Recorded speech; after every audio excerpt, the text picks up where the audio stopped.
کہ میں تیری دعوت اور شیطان کی پکار کے درمیان کھڑا ہوتا ہوں تو شیطان کا اتباع کر لیتا ہوں،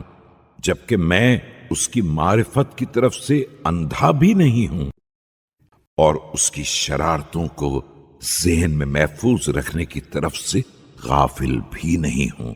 اور مجھے اس بات کا بھی یقین ہے کہ تیری دعوت کا انجام جنت ہے اور اس کی پکار کا انجام جہنم ہے۔ تو پاک و پاکیزہ ہے، اور میرا حال کس قدر عجیب ہے کہ میں خود ہی اپنے خلاف گواہی دے رہا ہوں اور اپنے رازوں کو شمار کرا رہا ہوں۔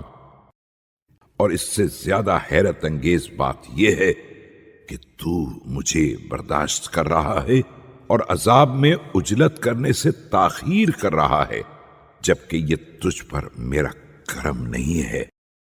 بلکہ تیری طرف سے تحمل ہے، اور مجھ پر تفضل ہے کہ میں ناراض کرنے والی معصیتوں سے باز آ جاؤں اور ذلیل و رسوا کرنے والی برائیوں سے کنارہ کش ہو جاؤں،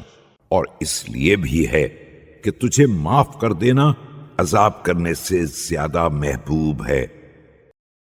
سچ بات تو یہ ہے کہ مالک، میں سب سے زیادہ گناہ کرنے والا، سب سے بدترین آثار والا، سب سے برے اعمال والا،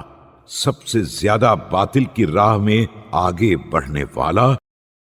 اور منزل اطاعت میں بیدار رہنے والوں میں سب سے زیادہ کمزور اور عذاب کی طرف سب سے کم توجہ کرنے والا ہوں۔ تو میں کس طرح اپنے عیوب کا شمار کر سکتا ہوں؟